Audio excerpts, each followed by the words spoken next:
Alright guys, we're back with Let's Play Phoenix Wright Ace Attorney Dual Destinies. We're about to jump into the first day of trials in protecting Juniper Woods. Let's do this.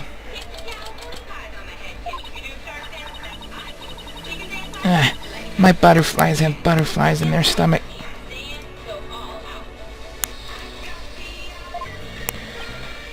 So, what's it like to have your very own case for the first time? My heart hasn't raced as fast since I ran that full marathon last year. If it keeps up, you might get a lawyer's high. You know, like a runner's high. Relax, everyone's nervous their first time. So, my fears were unfounded. After all, today's prosecutor is so terribly brutal, and willing to use any means necessary to win a conviction. There's that the end justifies the means concept again. Now that it has come to this, we have no choice but to fight fire with fire. The end justifies the means. I wish you'd stop saying that. That's your method, Professor. I'm going to defend Juniper in my own way. But Miss Sykes, just yesterday you told me, as a lawyer, what is it that you treasure beyond all else? Yeah, that's an easy one. Seeking justice for my client. But if this trial proceeds in the same manner and ends in the same way as the mock trial, would you not lose everything you've worked so hard to gain? Well, I'll just have to make sure that it doesn't happen then won't I? My, but aren't you a stubborn one? Well, I suppose you will have to learn of your own inefficiency the hard way. Forgive me, Professor Means, but can we just leave it at that? Oh dear, please forgive me. It's just I wish to protect Juniper by any means I can. I do too, but... Now if you would excuse me. Yeah, thanks to him I'm feeling even more pressure than before. Don't let it get to you, Athena, and don't forget to keep smiling. I'll be fine, and I haven't forgotten what my Mr. Wright said. The worst of times are when lawyers have to force their biggest smile. The trial is about to begin. I'll show you to the courtroom, if you please. Apollo, I'm counting on you to support Athena this time. Okay, Mr. Wright, leave it to me. That's right, I have Apollo to back me up. Junie's fate rests in my hands. I won't rest until she walks free.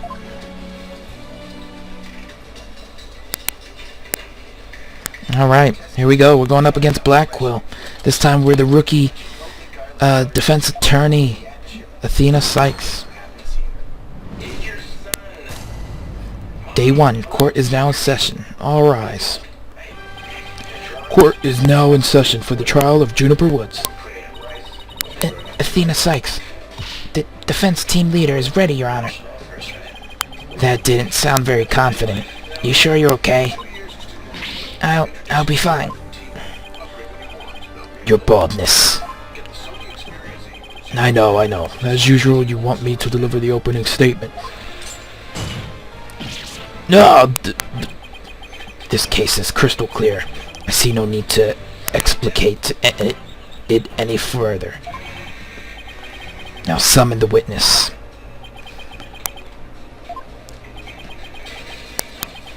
Is there something the matter? Please do share your baldness. Whatever gave you that idea? Bailiff, please call our first witness. And now we don't even get an opening statement.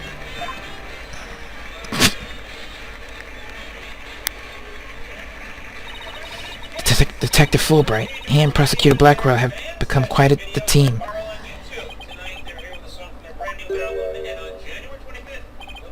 Oh, right. The case brief. Leave it to me. Yes, let the detective in charge, everyone's favorite friend of justice, explain. What was that just now? It's like he and Blackwell are totally in sync. Well, I don't think they're capable of mind melding, if that's what you're thinking. Alright, Detective Fulbright, would you please explain the case to the court? Professor Cortez's body was discovered on October 24th at approximately 2:30 p.m. She was murdered with this all I have here. The victim's blood and the defendant's prints were both discovered on it. Okay.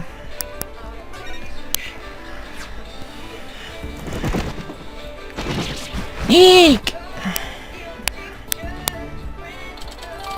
Court's autopsy report.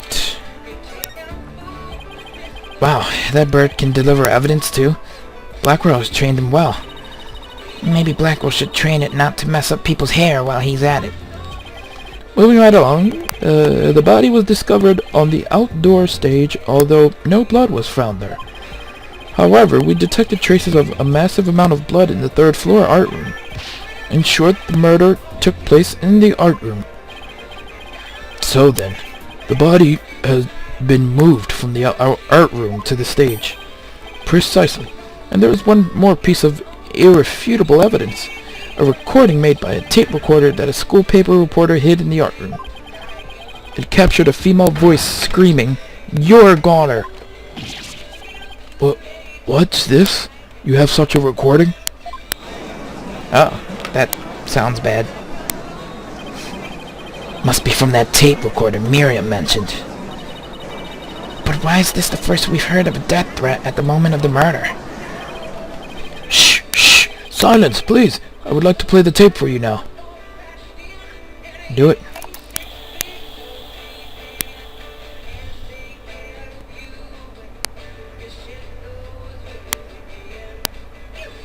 You're a goner!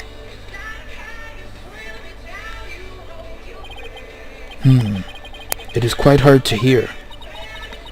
But the voice does sound female.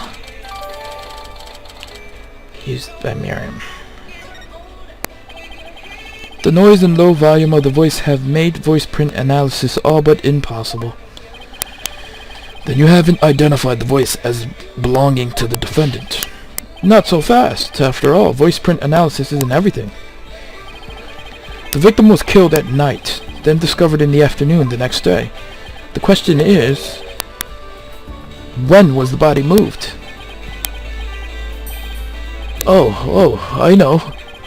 It could have been moved in the middle of the night when no one was around. Sorry, but no. The campus was full of students that morning. However, no one reported seeing a body. That means the body was moved sometime before the mock trial, when all the students and faculty were gathered in the lecture hall, and the rest of the campus was empty. It was during this time Hugh O'Connor, one of the mock trial participants, found the body. So the prosecution heard about Hugh seeing the body. Wait one moment. If all the students and faculty were gathered in the lecture hall, then there wouldn't have been anyone who could have moved the body. Have no fear, for there is always an exception. An exception? The 3 mock trial participants were standing by in individual dressing rooms. They were the only ones who had free access to the deserted campus before the mock trial. What? Then that would mean... What would that mean? Those 3 students were the only ones who could have moved the body, in justice we trust. I don't like where this is headed, Athena. Me neither. And by those 3, I mean Hugh O'Connor, Robin Newman, and Juniper Woods. I knew it. Please, Detective Fulbright, don't say what I think you're about to say. In justice we trust. I take it everyone understands now. The voice believed to be that of the murderer was female. And out of the 3 people who could have moved the body, just one is a girl. That leaves the defendant, Juniper Woods, as the only possibility. No! Impressive. He has you on the ropes even before any cross-examination. You could at least pretend to be upset for me.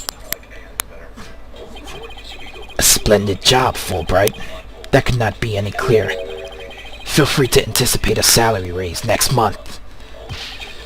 Ha ha ha. I don't do this for the money. It's all about justice. In justice we trust.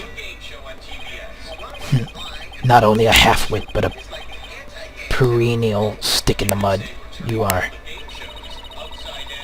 I guess neither the carrot nor the stick works on Detective Fulbright. Now, bailiff, please bring our next witness to the stand. And that is... not the box lady. Scuttlebutt. So, our first witness is a cardboard box? What is wrong with her? Cock! That sounds so dirty. I'm gonna say cack. There we go. Stealth mode, deactivate! Oh my, the box has hands. Smile, Your Honor. Wow. What the dickens? I've just had my picture taken. Miriam Scuttlebutt, senior at the Legal Academy. I'm a reporter on the judge course. Juniper's been a bad girl. I'll tell you all about her crime.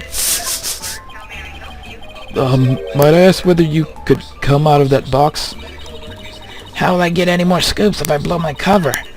So the answer is no. After all, covert action is an undercover reporter's bread and butter.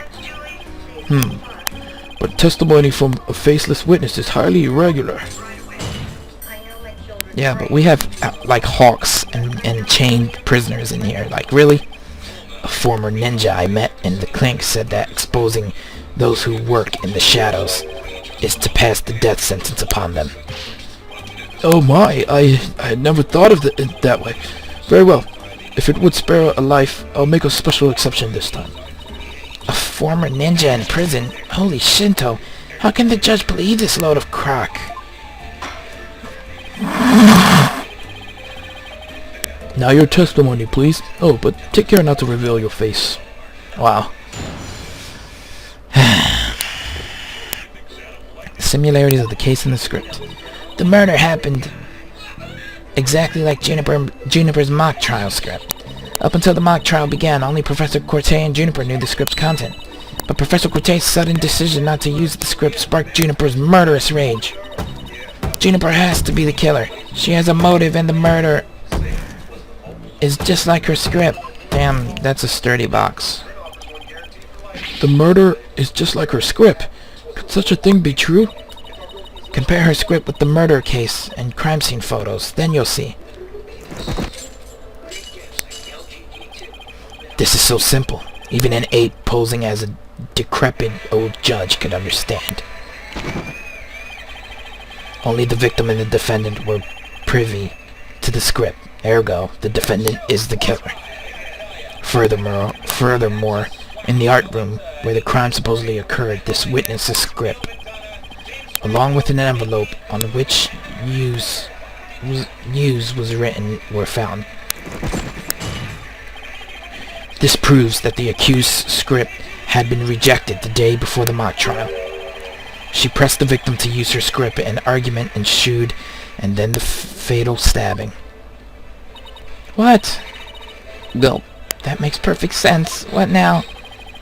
Prosecutor Blackwell has all his ducks lined up in a row. He's really on a roll now. Yeah, he's like a pit bull once it sinks its teeth into you. How dare she? My script had it all. A bum rap and phony evidence, grudges, and betrayal. I trust the defense is ready to cross-examine the witness? No problem. I mean, yes, I'm ready. I think. Time to find a hole in her testimony and unbox the truth. I've seen it done over and over. I know I can do this. Alright, let's see what we can find.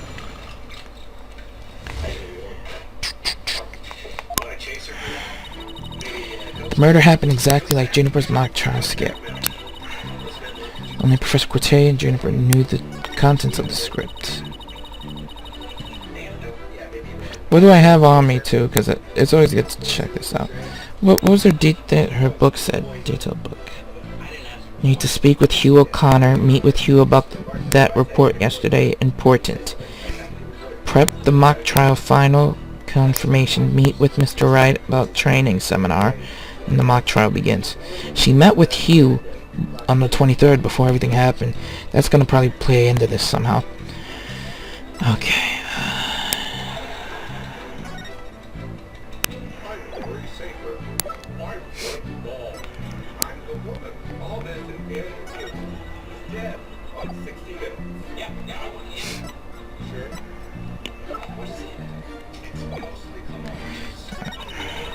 Juniper has to be the killer. She has a motive in the murder. It's just like her script. Alright, we're gonna have to press her a little bit because I don't see a good thing to hit her on. There must be places where the script in this case diverge. Cack! Don't sweat the details. That kind of stress will give you wrinkles.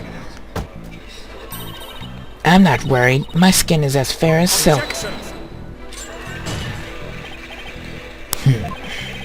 Indeed, you are quite fair. Fairly desperate. Jeez, dude. But what did you say? Blackwell really turned that one around on you. Whose side are you on? Hurry up and think of a clever comeback. Whoa, easy there, Athena. Now you listen to me.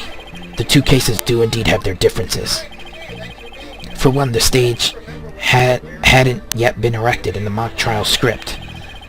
And in the actual case, there were signs indicating the victim's wrist had been bound. But such differences pale in comparison to the host of similarities. In any event, replicating the crime without knowledge of the script is an impossibility. Looks like I won't be passing this off as a coincidence. What a total burn. Try again, why don't you, pawn of woods? Up until the mock trial began, only Professor Corte and Juniper knew the script's contents. Somebody could have stolen a peek beforehand. I don't think so. I mean, I tried any number of times. Shame on you, Miriam. But that crafty she-devil, Juniper, has eyes in the back of her head. What chance does your average person have if an undercover reporter like me failed? Interesting point. Still, Miss Scuttlebutt, won't you get in trouble later for admitting to such underhanded tactics?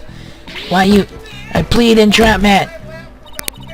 How is you blurting out your own crime entrapment? Cack, but you haven't scooped me yet. They were all set to use Juniper's script. But Professor Corte's sudden decision not to use the script sparked Juniper's murderous rage. I think that's where I'm gonna have to put something. How do you know that Professor Corte wasn't going to use her script? They're in the art room where the heinous crime took place. An envelope marked Use and Miriam Scuttlebutt's script were found. Evidently, the script that was going to be used belonged to the girl in the box over there. It's only natural that my script would be accepted and hers rejected. I introduced all sorts of brand new concepts, including bribery and fake evidence. It was a cutting-edge script portraying a courtroom battle in the dark age of the law. I can't help but feel Professor Corte went out of her way not to use it. But Juniper, she used some devious underhanded tactics to get her script chosen. That's why her script and not my masterpiece was used in the mock trial. How's that for an explanation? Juniper has to be the killer. She has the motives in the murder. It's just like her script. Anyone who saw the mock trial could have recreated the crime. After they saw the mock trial, they could have easily staged the body just like the script.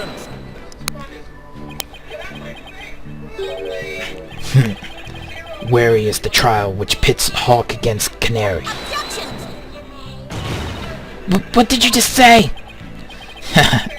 If he's so wary, he should try thing less. I bet that saves some energy. This is no time for jokes, Apollo. He just called me a canary. Don't let him get to you. At least canaries pick up on things quickly, just like you. I shan't repeat myself, so listen carefully, Sykes Dunno. Hugh O'Connor discovered the body before the mock trial even began. How could one stage the body as it is in the script before anyone knew its contents? Gah, that's right. Do you even fathom the intricacies that go into staging a crime scene? No, I think not. You have the rudimentary mind of an elementary school child. Elementary school? Reporter's testimony throws attorney Athena Sykes for a loop. The perfect caption. How marvelous. A photo in the newspaper is just the thing to boost your brain. In the school paper? Seriously? I believe you've pressed the witness more than enough, Miss Sykes. Now do you see how clear-cut my case is? Take it now, and in that fair, desperate mind of yours. Etch it deep so you may never forget. No! No! Even my arguments get thrown back in my face. It wasn't supposed to be like this. What am I going to do? Athena, you should just about have all the answers you've been looking for now. Huh? Think about it this way. If the killer knew the details of the mock trial, would they really commit the crime in the exact same way? I don't follow.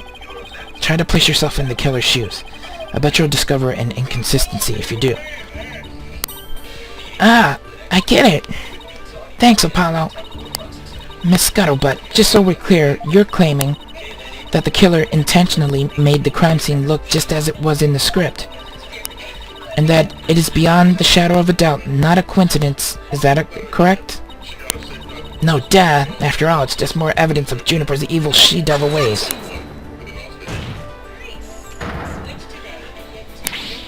Cat! What did I say? What did I say? Our client made the crime scene look just like the script, something known only to her. That would be not just foolhardy, but completely irrational. What do you mean? Yes, Miss Sykes. Please tell this court what you mean by irrational. It wouldn't make any sense for Ginny to mimic her own script on purpose because it would...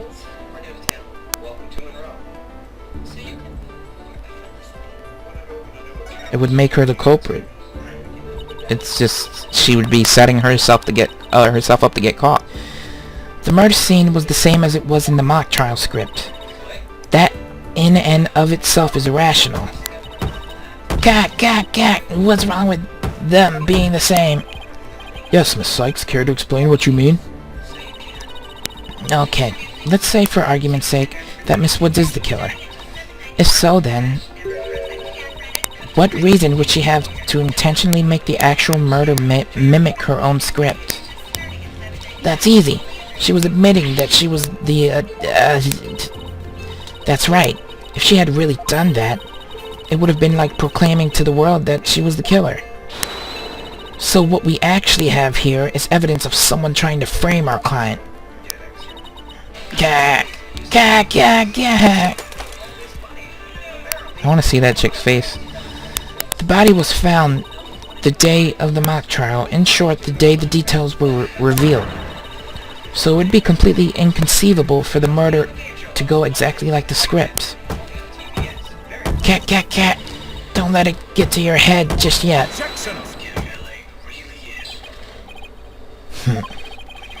I would seem Justice Dono's comrade in arms has finally drawn her sword. It would seem. However, the blade is dull, and it shall remain so until you master its use. Enough with that stupid sword metaphors already. There is a perfectly good reason for the inconsistency of which you speak.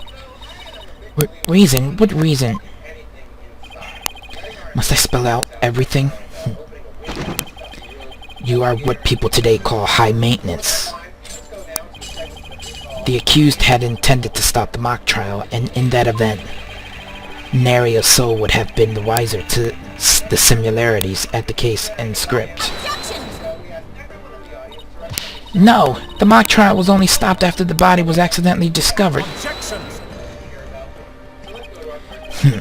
Our witness here had also discovered the body.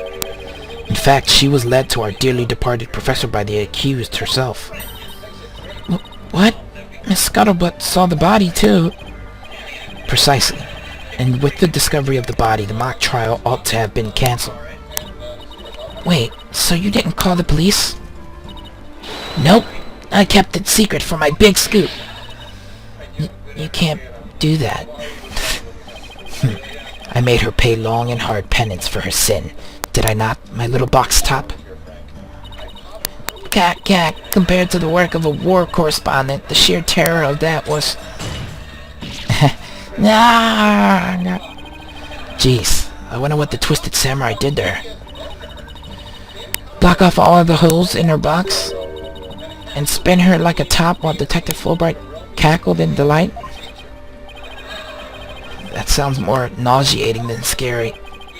Enough jabbering. Witness, continue your testimony. Sure, Mr. Samurai. I'm ready to finish off that she-devil.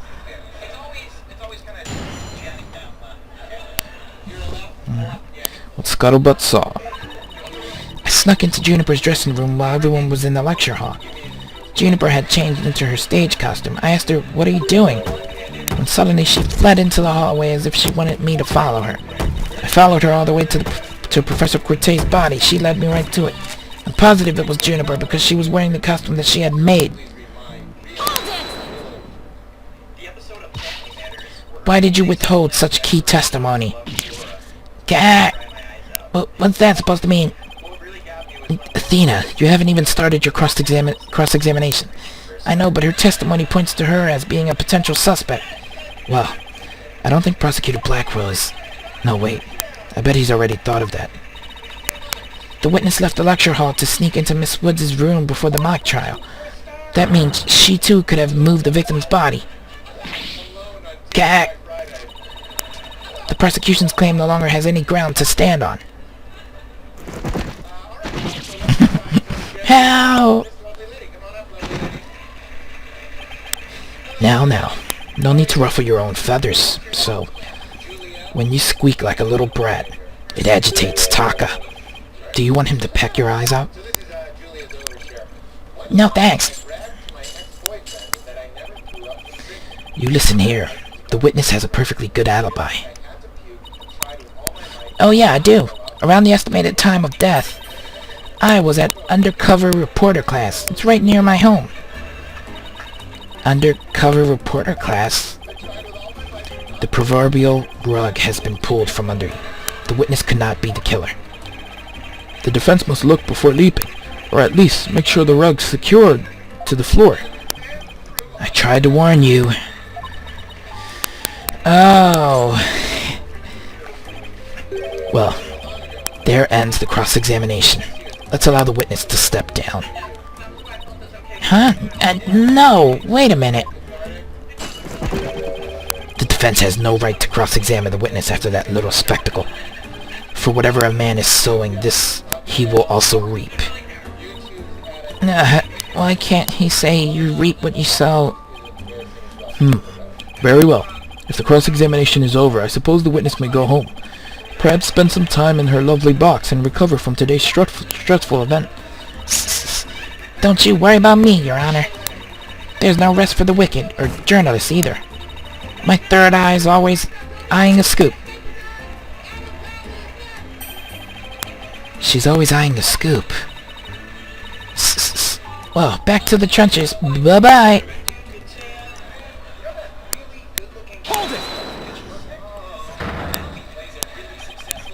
Not so fast, Miss Scuttlebutt. Apollo? There's just one thing I'd like to ask. Did you take a picture of the victim's body? And if not, why not? Well, that is... No, I didn't take one. Well, that's strange. Why wouldn't you take a picture if you're always eyeing the scoop? Cat. Did you or didn't you really see the victim's body? Cat. It's not like I actually saw it, but... What the devil? Did you hear that, Your Honor? The witness didn't actually see the body. That completely overturns the prosecution's claim that the witness was led to it.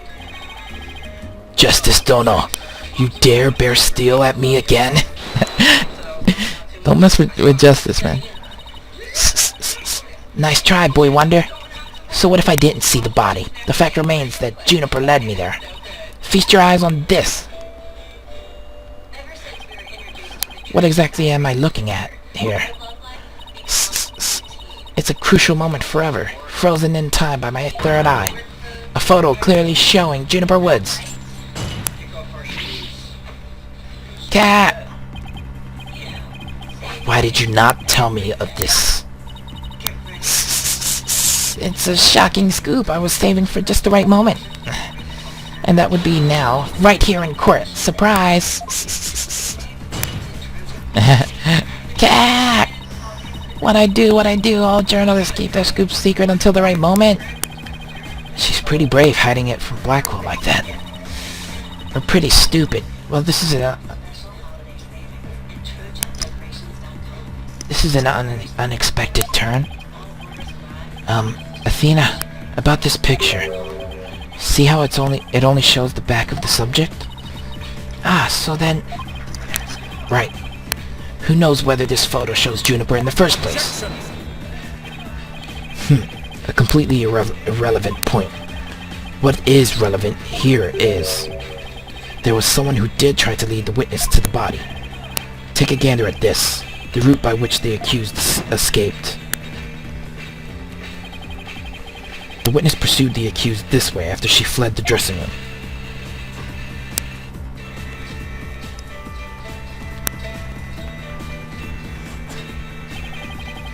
The accused descended to the first floor and exited to the quad. Then what? Cretin. Then I tripped and fell. Caught my knee on my own box. She stayed under her box even while running after someone. Sounds difficult.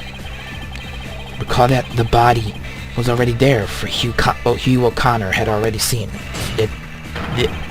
She was trying to show someone the body because she wanted to stop the mock trial.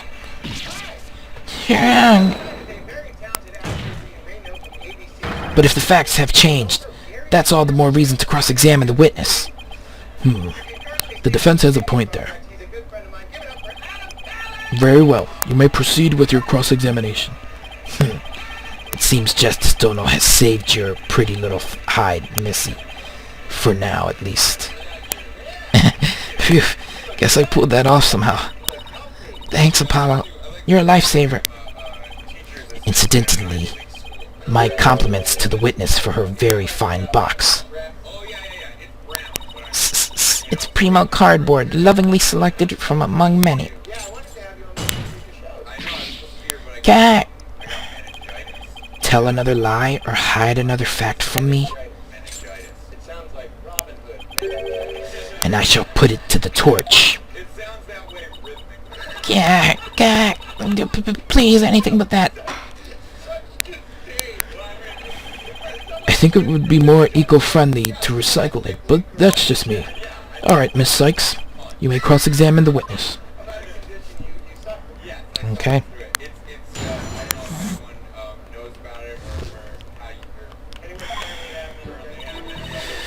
She snuck into Juniper's dressing room while everyone was in the lecture hall. Juniper had changed into her stage costume. I asked, what were you doing? When suddenly she fled into the hallway as if she wanted me to follow her. Now, I think Juniper's book here about what she was supposed to wear is gonna have something to do with it. I don't present it there. Yeah. Alright. I know that's gonna have something to do with it, though. Yeah. Okay, that's fine. What else did she say?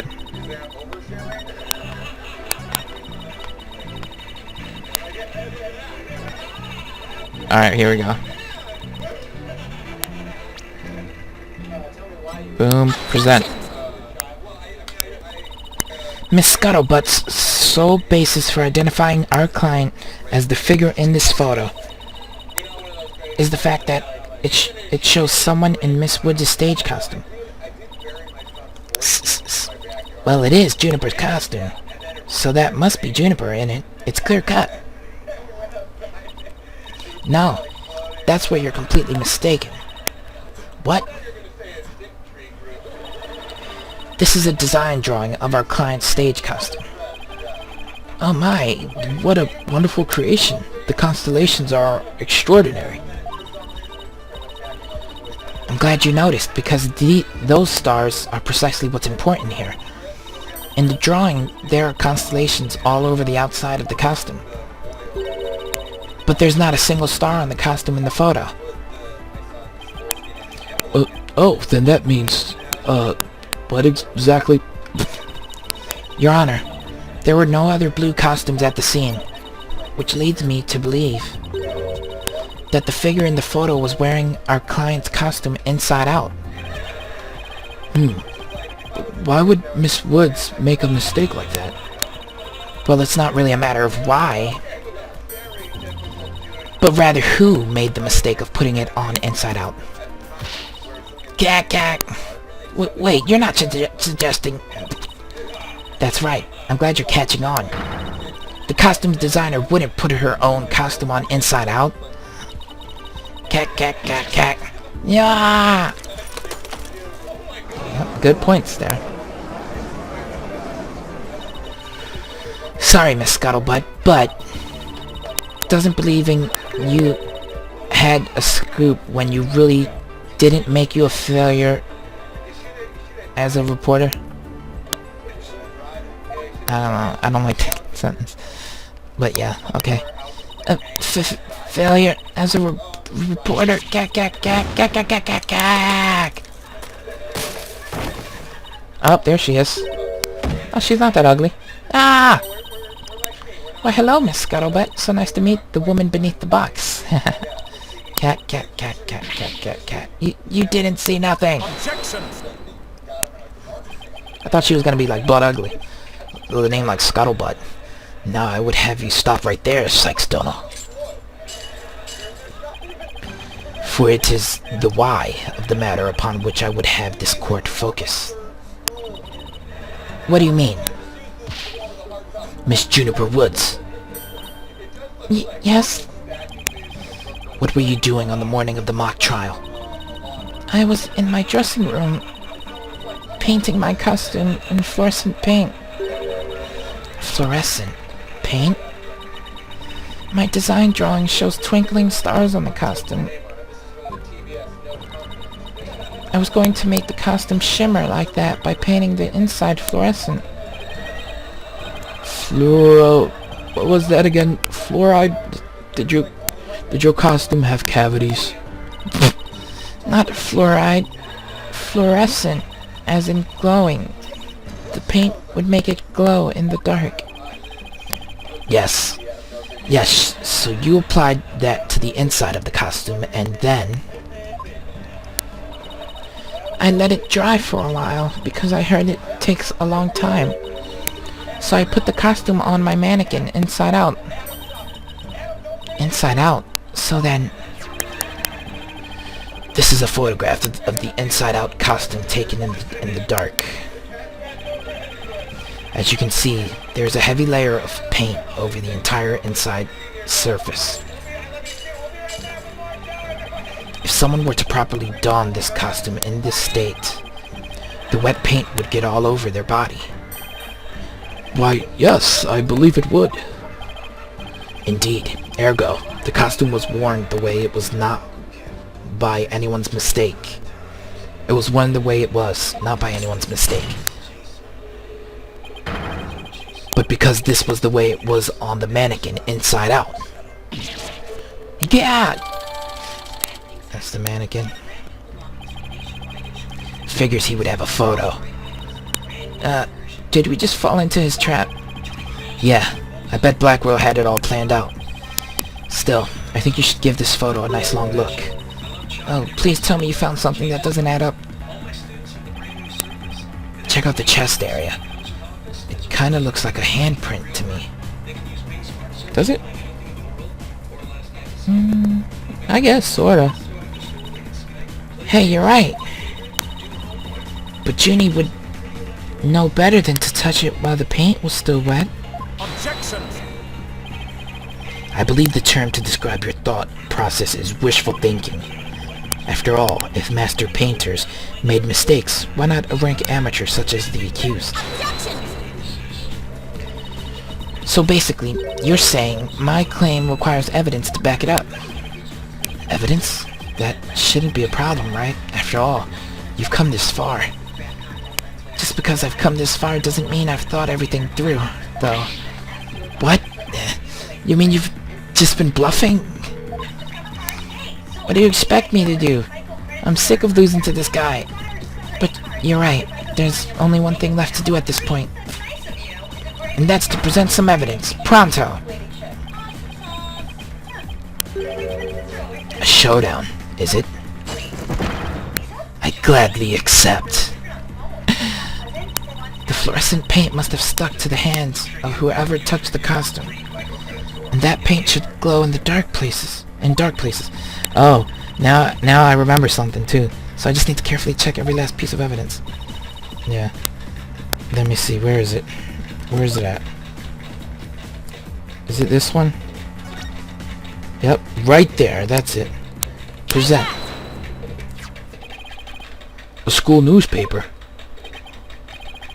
Interesting. Take a look at the photo where the lights are dimmed and the spotlight is on Miss Woods. Observe Mr. Newman's hand in that photo as he stands at the prosecutor's bench. As you can see, it's glowing, just like Miss Woods' fluorescent paint. It is glowing. Quite brightly, I might add. I was wondering why it was glowing too when I got that. But why would he put fluorescent paint on his hand for the mock trial, you may ask? The answer is he wouldn't, not on purpose. It got there when he put the costume on. That means... What again? This is the stupidest judge ever. I hope those other judges become better. It means the figure photographed in the costume was not our client, Juniper Woods. It was her classmate, Robin Newman. What?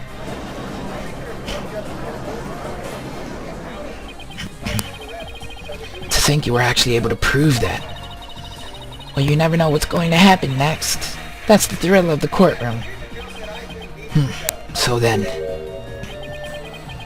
does that mean that Robin is our man? Well, that's certainly how it looks. Very well. Robin Newman it is. He's here in the gallery, I trust. Show yourself. I challenge you to a duel.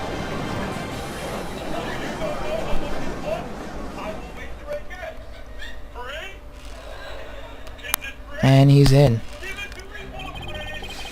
Will the witness please state his name and occupation? I'm Robin Newman! I want to become a great artist. I practice day and night, yeah! No, that's not it. Art's gotta be sincere, man. So for occupation, should we put down budding artist? No! Themis Legal Academy Senior Prosecutor, of course. This bracelet is proof of my masculinity. I've been training to be a prosecutor for 18 years. I assume you will be cleaning up the pottery you smashed before you leave today. Nah, man. Nah. It seems the witness has finally settled down. I guess nothing phases the judge after all these years. Yeah, I know. He's seen a lot of stuff in the past. You may proceed with your testimony, Mr. Newman. Specifically, the court wishes to hear why you had fluorescent paint on your hand.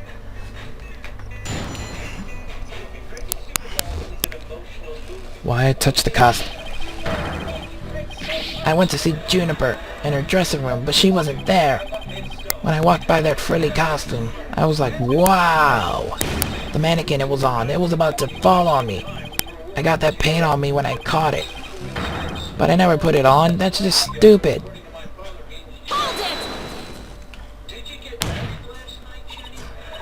Your Honor, I recommend a short therapy session for the witness.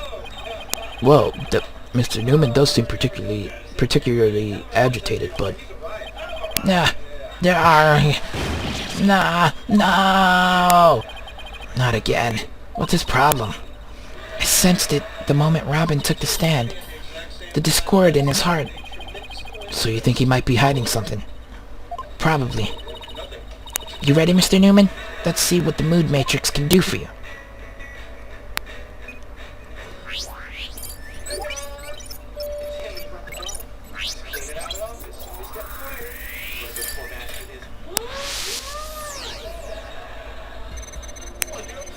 I went to see Juniper in her waiting room, but she wasn't there. He was shocked that she wasn't there. That's fine. When I walked by that frilly costume, I was like, whoa. The mannequin, it was on. It was about to fall over. I got the paint on me when I caught it. I never put it on. That's just stupid. I don't see really bad emotions. Aside from the... maybe this one? He was happy. Is that something? When you mentioned the stage costume, I sensed a sudden powerful feeling of joy. Would you care to explain, Mr. Newman? Wait, what? Why would a frilly scarf thing and a long skirt make me feel like that? I don't know, but you seem awfully interested in that costume for some reason. You didn't happen to put it on, did you?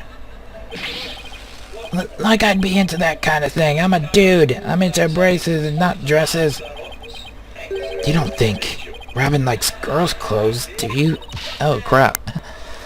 Oh, come on, isn't it obvious? You're enjoying this a bit too much, Athena. No way, man! The mannequin came falling toward me, so I stuck out my hand to stop it. End of story.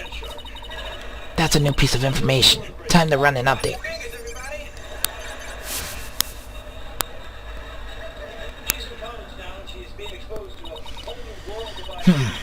Even after that update, something just doesn't feel right here.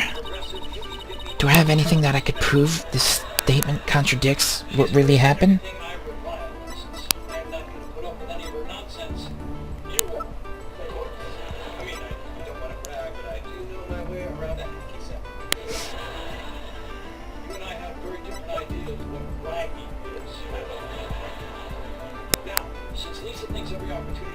The picture, maybe? You said the mannequin came falling toward you, so you stuck your hands out to stop it. If so, then the fingers of your hands would have been pointed outward like this. But that's not what the handprints show. Yeah, they're showing like across the thing. In fact, this looks more like just your thumbs and the base of your palm. Yes, that's why it looked weird to me. It looked like, I don't know, like... oh, like he grabbed it. And his other fingers would be on the inside and his thumb on the outside part. So he grabbed it to throw it around him, I think. Why in the world would I leave such weird handprints? You know why. You left them when you went to adjust the scarf after putting it on. Oh yeah, like that. Like the picture, see? Just like the model in this drawing. Whoa! Why don't you just admit it, Mr. Newman? You did put the stage costume on, didn't you? And you really do like frilly clothes, don't you? Fine, I admit to putting the costume on. But I don't like girly clothes. Man! Damn, I barely broke him down. Yes, new information to plug in. Time for another update. I snuck in knowing the costume was in there. My heart was pounding even though I am a guy. Lots of emotions. Then I saw it. It was even more amazing than I'd imagined. I was like, whoa, I'm a guy, but I got all excited. It's true, I did put on a girly clothes. But it was strictly for artistic purposes. He's angry that it was for artistic purposes? I don't get that one. It's weird to me. Mr. Newman, this emotion is... oh, no, that's wrong.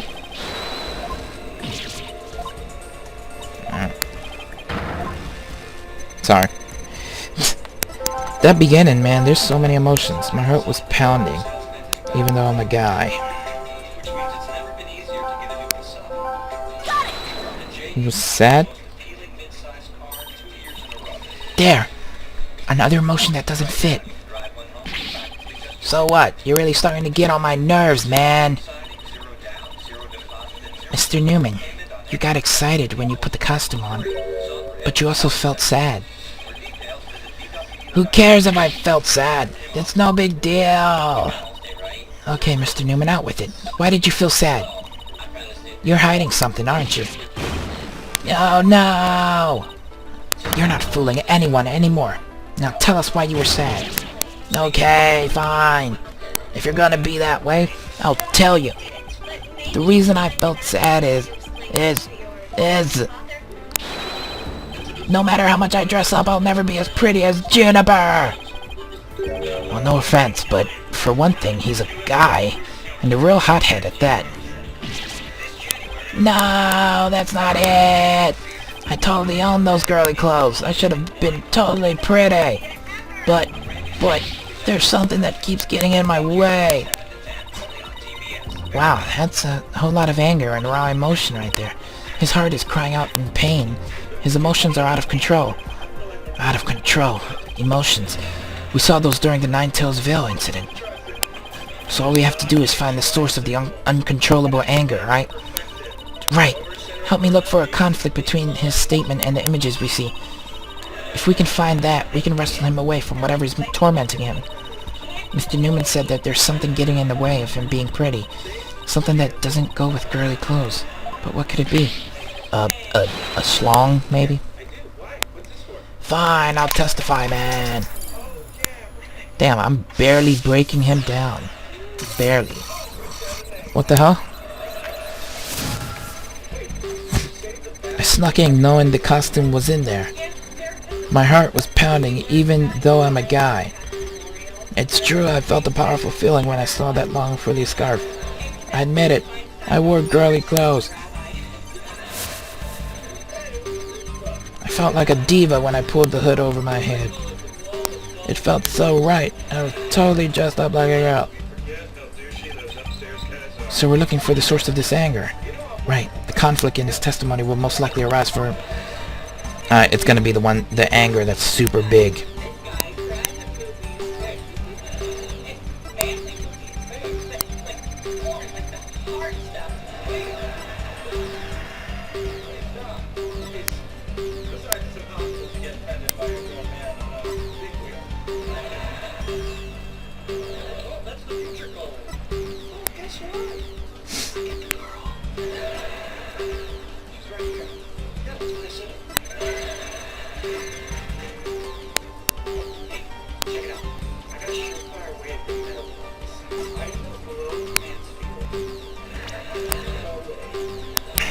This is hard.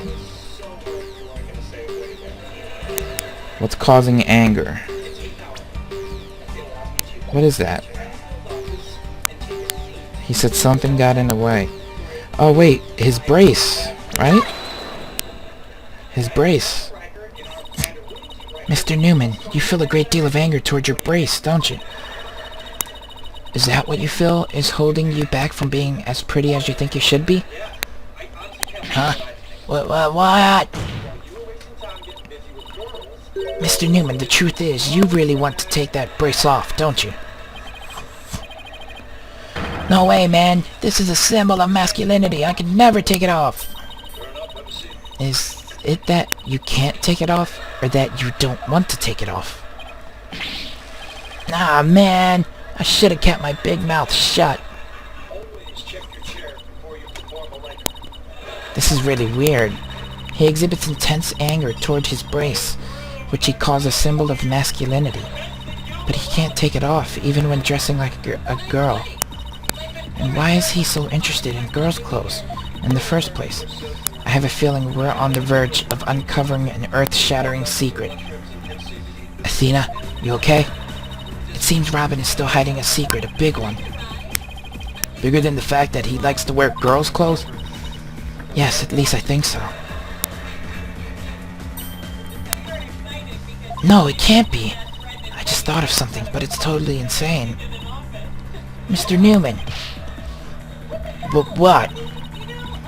I'm onto your little secret, and if I'm correct, it's not very little at all. It's huge. This sounds completely insane, but it's the only possibility left.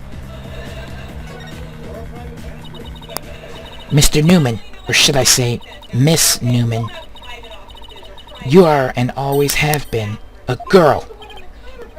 What? Have you lost the plot, Athena? No, I'm completely serious. I don't have any direct evidence. But that's what Robin's heart is shouting out, loud and clear. I still think you've totally lost it. That makes sense that she wanted Robin to win, too. 'Cause then, you know, that's why he doesn't like her like that. I mean, Robin reeks of testosterone. How could he possibly be a she? I, for one, have never seen a girl who shouts like a maniac all the time. Oh. I've seen plenty of witnesses in my day. But if he's a she, then she's the most convincing actress I have ever encountered. Therefore, let me pronounce my verdict. Robin Newman is without question a man. No. You are now truly Justice Dono's equal in one area. You are just as equally insane. Never in the history of this planet has there been a finer specimen of the masculine spirit. Damn. With that kind of claims, he's gonna be sorely mad when Newman takes off that brace. No. Nah. If you guys are done talking about me. Nah, I'm...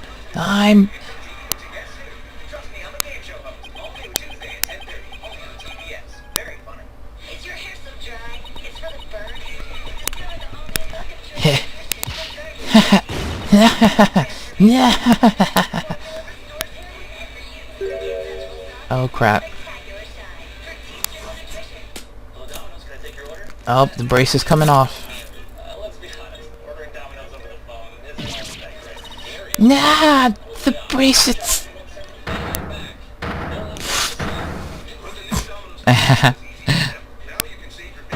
it was hiding the boobs.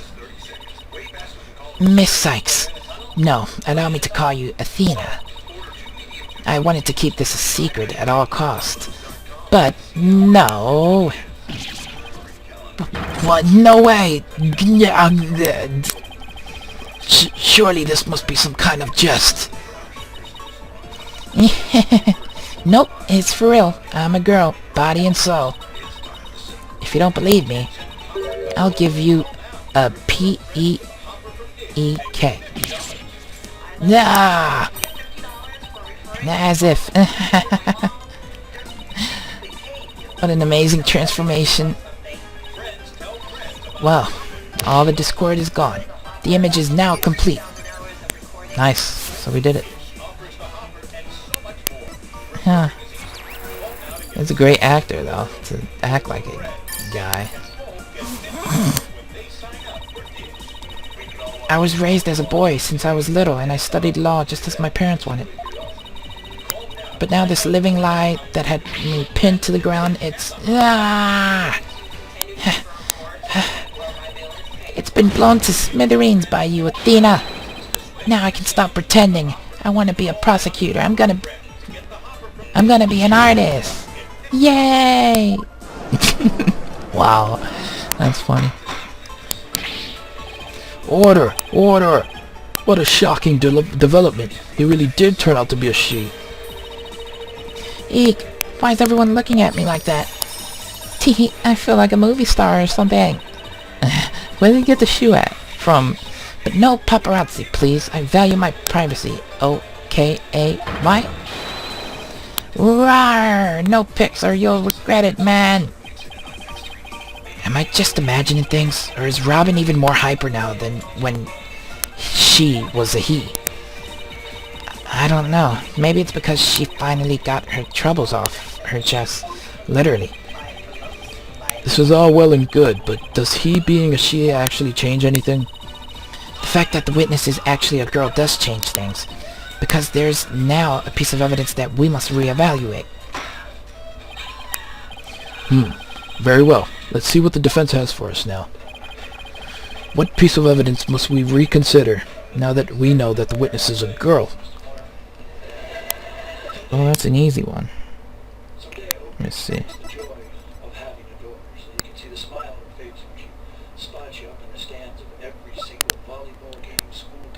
Do I not have that picture? Maybe it's this? This is what I'd like the court to reconsider. Oh, it's the tape recorder. The one that recorded the threat? You're a goner? That's right. And we have already established that it's a female voice in the recording. Of all the students who could have moved the body before the mock trial was to start, our client was the only female if you exclude Miss Scuttlebutt because of her alibi. And that is why the tape recorder made our client the prime suspect. Ah, so then... That's right. The witness just revealed that she's a girl, therefore, if we are using the voice in this recording as the basis for hurling accusations, this witness must be labeled as a suspect too. No! No! No! Wow. Talk about a sudden turn of events. You've done it. Yeah, we just labeled another chick a murder. You found a hole in one of the prosecution's key pieces of evidence. Yeah, but wow, that was a lot of work for a single one. Not so hasty now. You're forgetting that only one person here was privy to the script. Ergo, Miss Juniper Woods is still the prime suspect. But Miss Newman hid the fact that she was a girl, both at the crime scene and in court. I'd say that puts her in camp suspicious. Eek! That's not nice, Athena. How can you accuse me of being a killer? I mean, I'm just a weak, innocent little girl. Just thinking about that murder makes me... Oh, she's gonna faint. Suspicious is as suspicious does. Undoubtedly, the witness does have some sort of connection to this crime. Perhaps our newfound lady is merely feigning ignorance. We can surmise that she lent support to the principal offender, Juniper Woods, by leading Miss Scuttlebutt to the body that would make her an accessory to the crime. How can you say that? I'm not an accessory to any crime, Mr. Birdman. Birdman? In any event, with the witness as an accessory, it explains quite a bit, does it not? The objections are flying. Athena's... he made it all make sense somehow. Okay, never mind. I was just about to compliment you, too. And he'll keep accusing Junie unless we can show someone else knew the script's details. But how could someone have gotten their hands on that kind of info? The only way they could have known what was in the script was if they...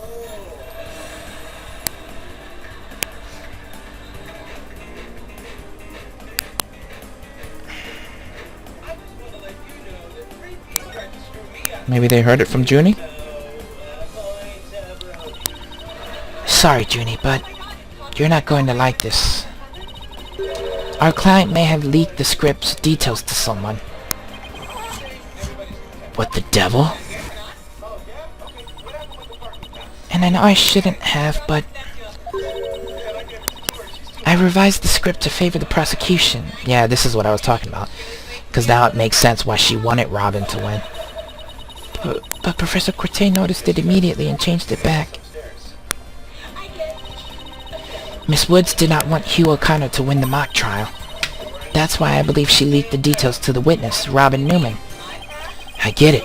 If Robin won, Hugh won't be able to confess to Juniper. Right. Junie was probably trying to keep their friendship from becoming awkward. How could you, Athena? What a bunch of bull! I never heard a word about the script from Juniper. Never ever! You sure?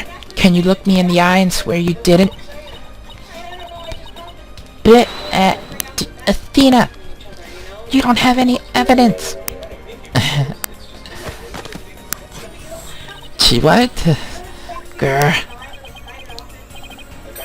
Actually, we might have just the thing. Really? Yeah. One of Robin's lines I read when we were reenacting the mock trial. Here's a shot of the crime scene. Ironically, it was Professor Corte who posed as the corpse. Her forehead. How did the mock trial participants react to this photo? Mr. Newman was surprised by what Cortez was wearing. Robin said, "Oh, the green sweatsuit." S-U-R-E. I might have said that, but so what? Well, think of it this way, Athena. Yeah, which way exactly? If I told you that I'd be wearing a blue suit today, but then showed up wearing what I've got on now, what would you say? Oh, the red suit. I think I've got it. Your Honor, we have evidence proving that Miss Newman knew the contents of the script. The defense moves to present said evidence to the court. Very well, Miss Sykes. Present away. This evidence proves that Miss Newman had prior knowledge of the script's content.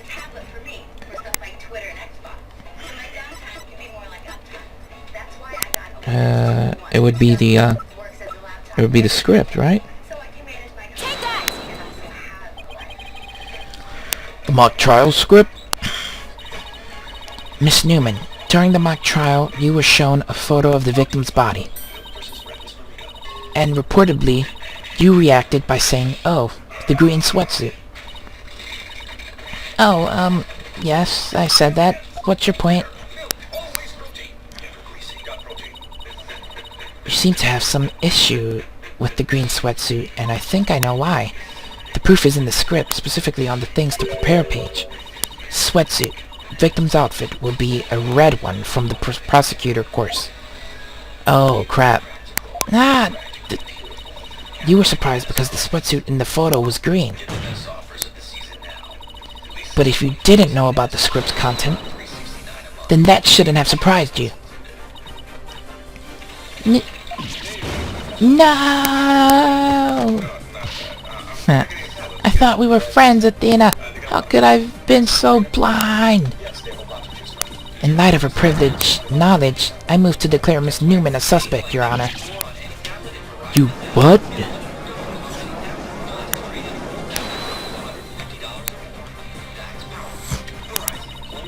If knowing script details makes me a suspect, then there must be others besides me. I mean, someone else could have also seen Professor Cortez's notes. Note? What note? The professor and Juniper were working together to prepare for the mock trial, but only one copy of the script was made to prevent it from being leaked. But that gets kind of inconvenient, right? You're not seriously going to suggest... Yeek, but it's the truth. Professor Cortez did do exactly what you're thinking. She didn't write down any of the proceedings or the truth behind the case. But she did write a note to herself about the props and details about the victims. B-O-D-Y. Is this really true, Miss Newman? If you don't believe me, send the police over to my house. Tell them to check the pictures on my camera. I thought it might give me an advantage. So I took a picture of the note. I'd say she's telling the truth. Wait a sec. If there's a note with details about the body, then that means there are others who could have made the murder look like our client's script. Yes, I believe you're right. Apparently, this case isn't as clear-cut as Prosecutor Blackwell would have us believe. This new revelation blasts a big fat hole in the prosecution's case. Oh-ho! Bully for you, Missy, but don't think this spells victory. And why not? The battle is still young, and my blade is now fully drawn. Between it and my next witness, your life will be forfeit, so put away your wooden sword. And show me what you are truly capable of, if you wish to live. You want it? Don't worry, I'm gonna bring it.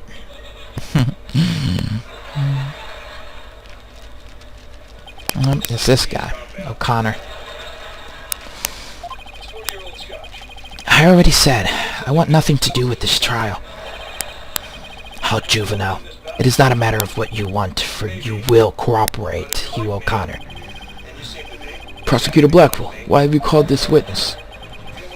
You will recall that the day before the mock trial, in short, the day of the murder, the accused testified that she left for home at around 6 p.m. Yes, my notes here do confirm that fact. Right. Our client wasn't at school at the estimated time of death, so she couldn't be. Yet that was but a felicitous lie.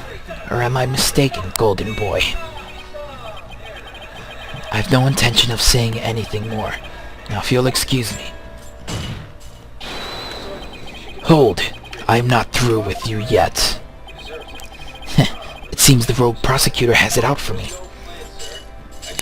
These two are on the same wavelength. Leave and we just might discuss you-know-what. No, wait. One little statement and Mr. Cool loses it? What's that all about? I changed my mind. I'll stay and testify. Are you sure, Mr. O'Connor?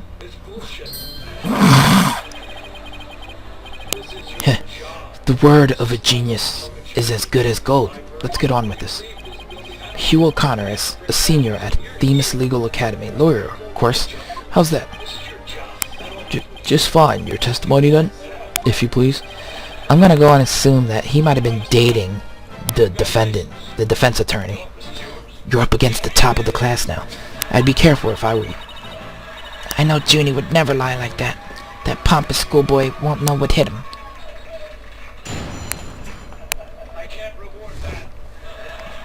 Around the time of the murder. To get mentally prepared for the mock trial, I meditated at the archery range till 7 p.m. At around 7:15, I went to the main building before going home. That's when I saw Juniper. We didn't say much as we passed by each other. She seemed her usual self. That's it. Anything else you'd like to ask? That is quite enough. Well done, golden boy. The final bell rings at 7 p.m., at which point the campus is a desolate place. Now you will recall the tape recorder. We know the time of the voice recording. It was 7:10, the day before the mock trial. That was the dark hour of this heinous crime. Do you have any proof of that? As its final bell, this school plays a special broadcast when the clock strikes 7. The female voice on the tape appears 10 minutes after that broadcast. The killer waited until the school was empty to spring her devious and deadly trap. Okay. So when the witness saw the defendant, that would have been... Indeed. It was 5 minutes after the voice was captured on tape in the art room. Ergo, we know that the accused was still in the main building even after the killing. So the time of the murder and the time of when the body was moved. Great. Another inconvenient testimony. Miss Sykes, your cross-examination, please.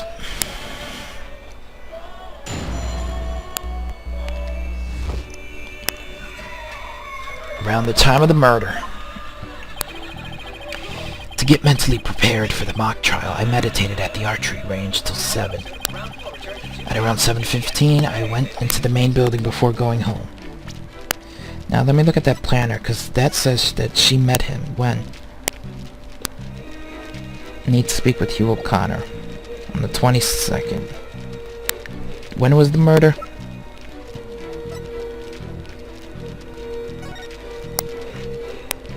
On October 23rd.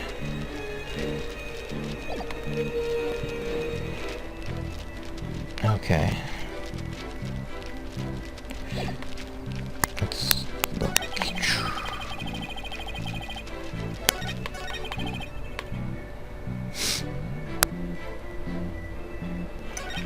Yeah, we know he meditated or whatever he said. Let's start pressing some of his stuff. Our client has stated she went home at 6 p.m. You and your Professor Corte were busy preparing for the mock trial together yesterday, right? Was that the last time you saw her? Yes, I left school at around 6 p.m. No, wrong. I don't know what she was doing, but Juniper was definitely at school after 7 p.m. But I suppose neither side can prove one way or the other.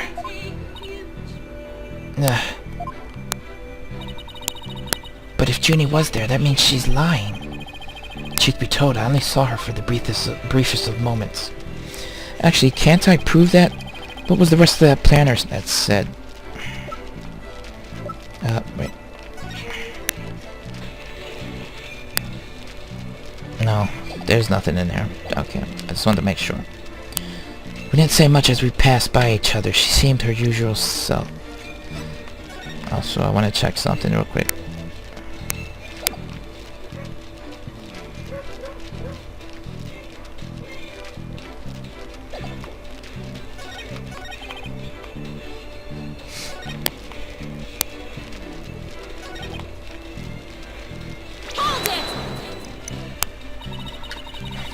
So you just walked past a good friend, barely saying a word? The final bell had already rung. They get mad when you stand around chatting. Then again, we're not like you people, talking endlessly in those annoyingly loud voices. Annoyingly loud voices? I'd like it if you refrained from insulting my partner like that. Normally I'd shout objection right about now, but I'll take this one for the team. Anyway, I think that's about all I have to say.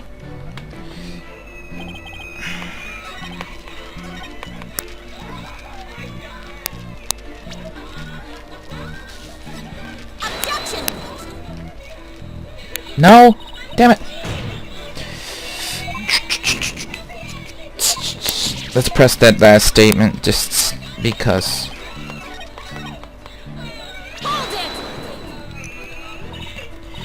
Alright, I'll take you up on your kind offer. I expected as much, so go ahead, ask away. Mr. O'Connor, I want to ask you.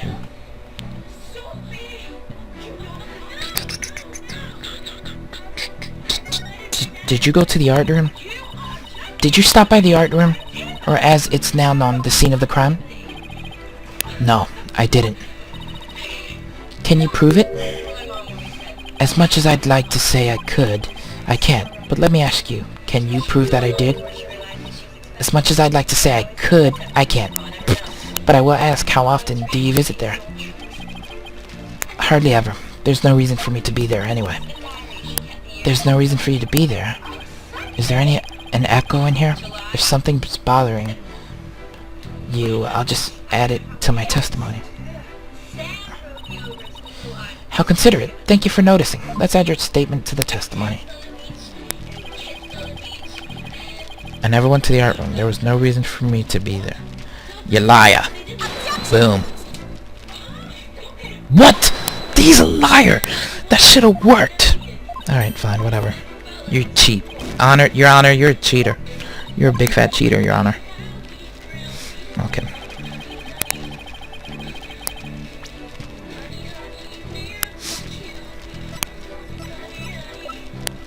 Do I have anything to prove that he went there? At all? I don't think I do. Let's just press that. You had no reason to be in the art room. Really? The lower course I'm in is supervised by Professor Means. Plus, I'm not a member of Professor Cortez's art club, so why would I even go there? What about art class? Nice try, but seniors don't take art class. Alright, then let me ask you. Wait, I just remembered something important. You did? I scored only 100% on all of the art tests I took through junior year. That's it. Right. Always happy to indulge in some ego stroking anyway. What to ask next? Why'd you stay past the bell? Why would an honor student like you ignore the last bell? I wouldn't say ignored it. I was simply running a little late. Do you remember exactly how late? You're a stickler for details, lady. But if I had to say, it was maybe about 10-15 minutes. If you think it's that important, I'll add it to my testimony. I was hoping you'd say that. This dude's gonna have the longest testimony ever.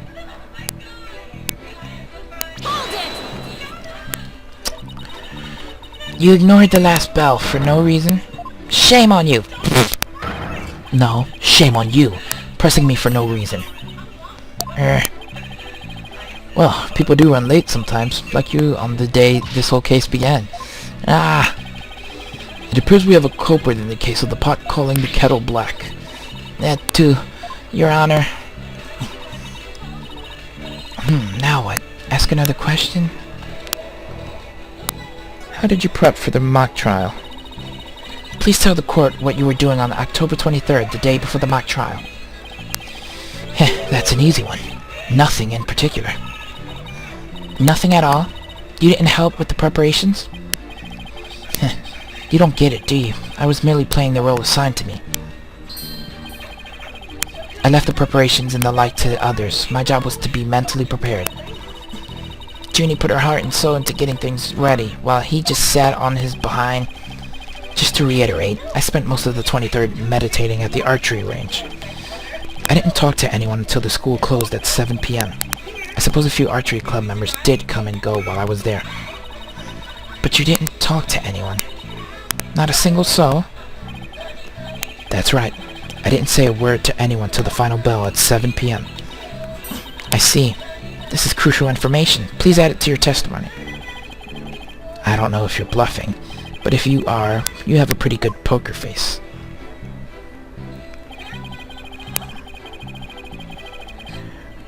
Bada bing. Now it's time to press.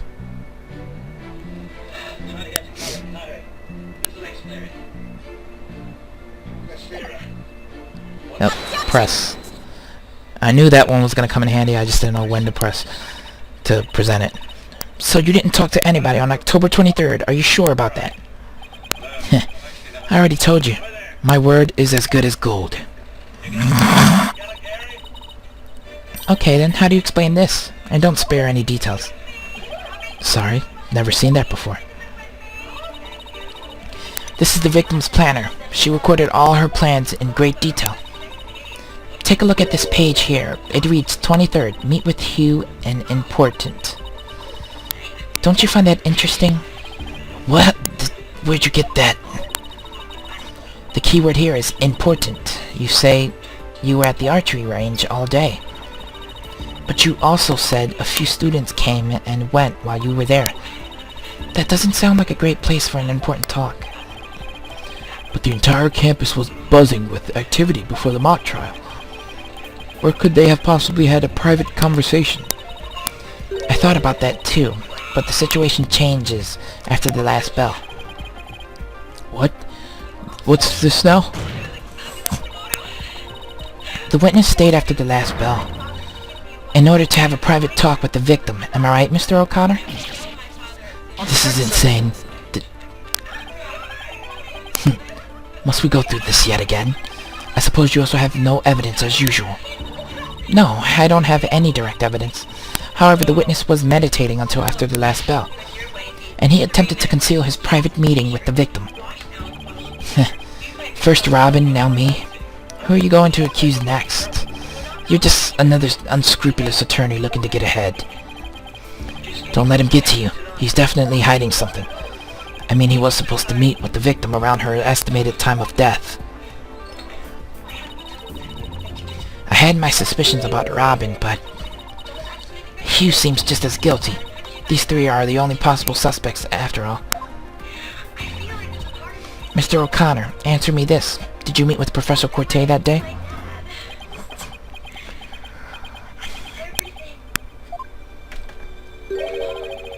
Sorry, Mr. Jailbird Prosecutor.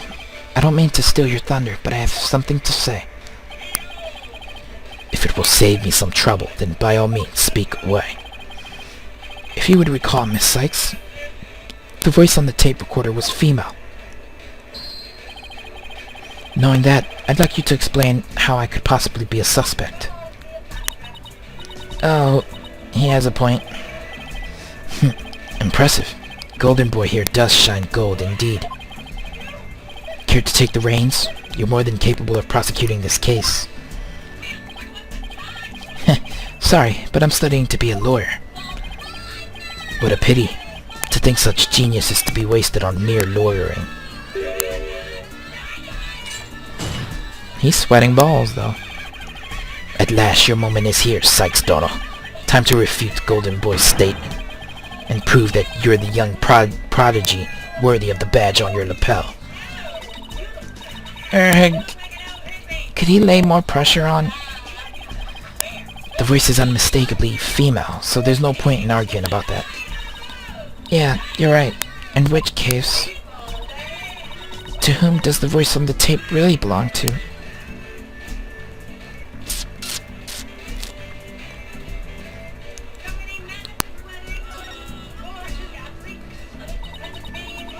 The voice on the tape belongs to the victim.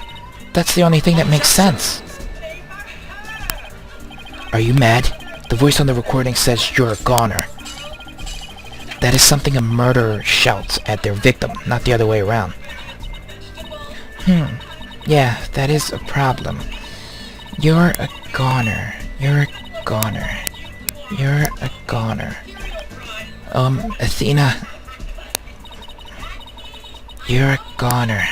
You a goner. Hugh a corner. Hugh O'Connor! Wait a second! Whoa, Athena, you're scaring me there. You're scared? I'm terrified for even coming up with this. With what? Prosecutor Blackwell, you wanted to know if I'm worthy of my badge? Well, I'm about to show you why. Despite my age, I'm able to proudly wear this at all. Oh? Then can I take it you won't be changing your argument? Still, it stands that it's a bit odd for the victim to be the one yelling, "You're a goner." I agree, if that's what the victim was saying, but it's not. I assume you have something to back up your assertion, Miss Sykes? Not exactly, but you don't have to add fuel to his fire, Your Honor. If it is indeed Professor Cortez's voice on the tape, then she was shouting because she was...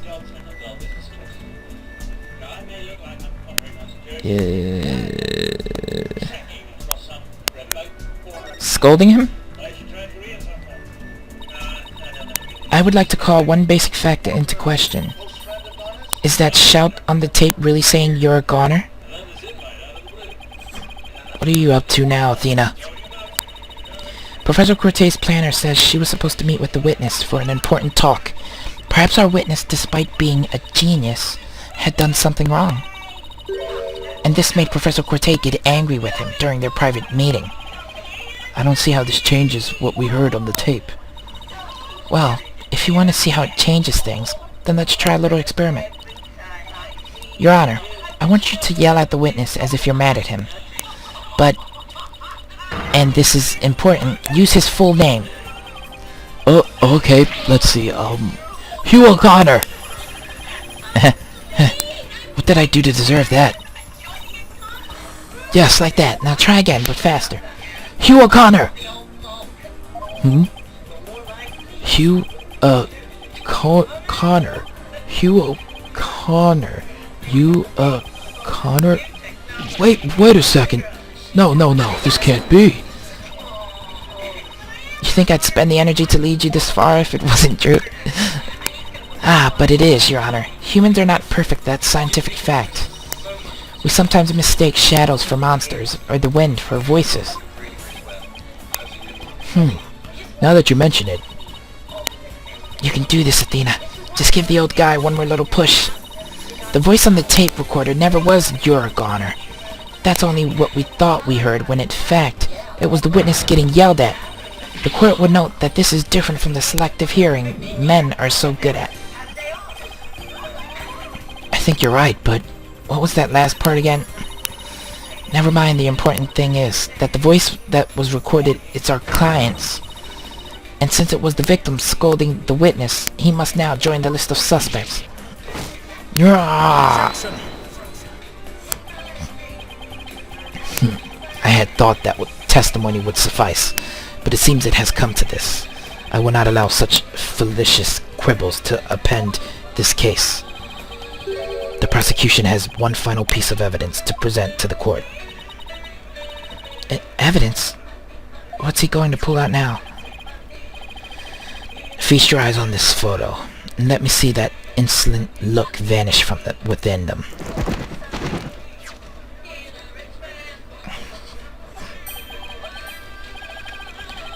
see here? It's a picture of the defendant and the victim.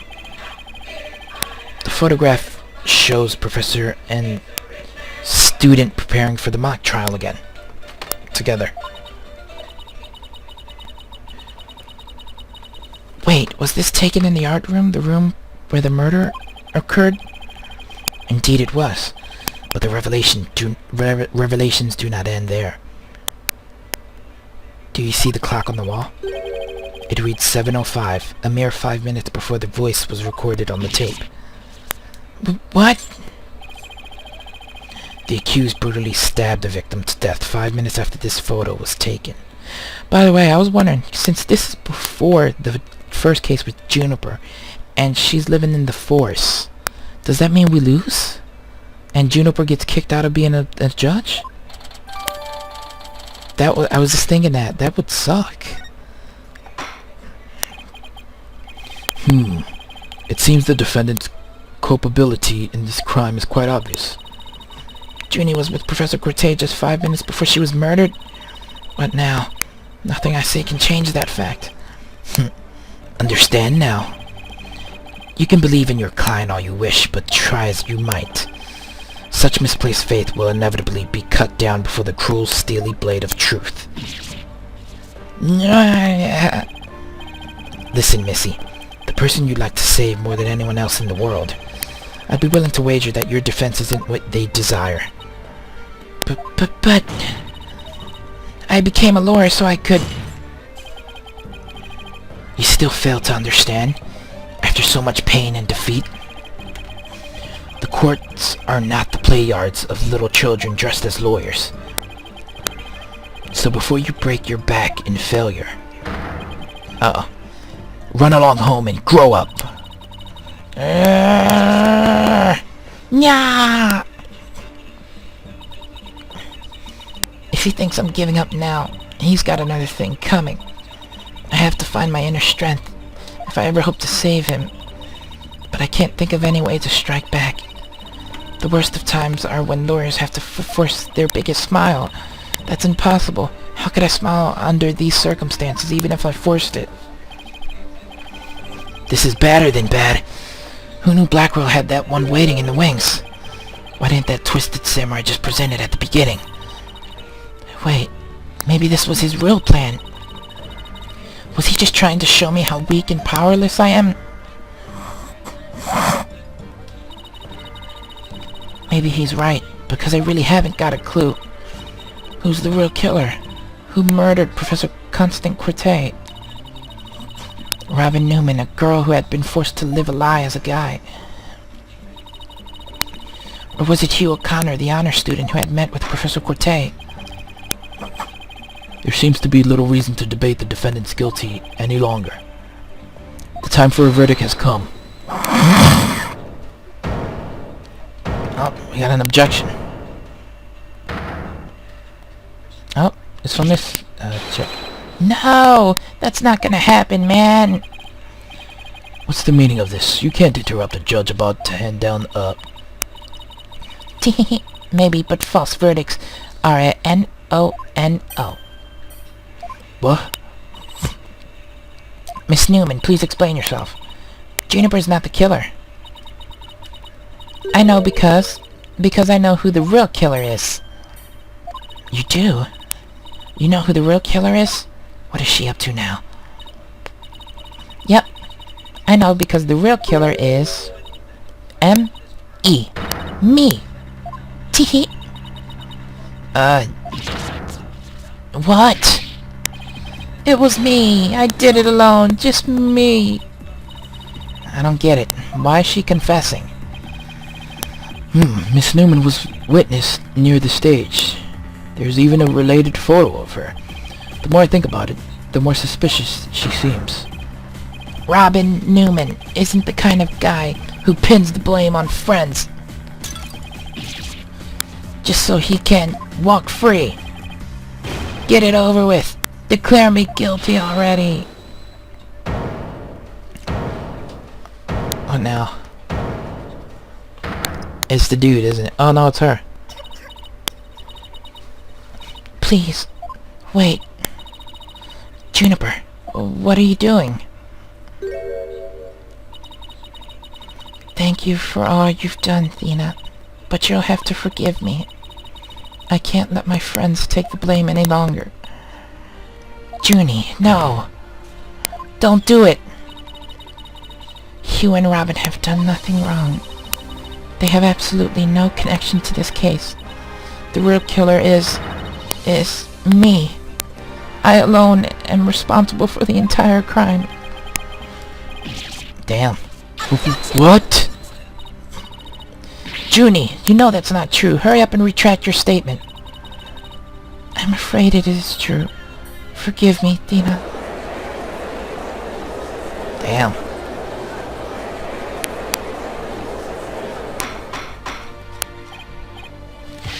Order! Order! Will somebody please explain what's going on here? I see right through your cheap ploy.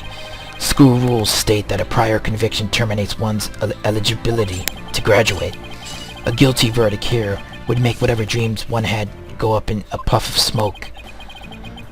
Yeah, and that's why she didn't become a lawyer, and she was a Snow White garden lady. Oh, I wasn't aware. Or she didn't become a judge, I mean. Even meek little mice will fight when cornered. A pitiful spectacle, I might add. These vermin are trying to protect each other, now that they've nowhere else to run. Protect each other? Wait. So was Robin just trying to protect Junie too? If so, then the real killer is... Oh no, he's not gonna do the same, is he?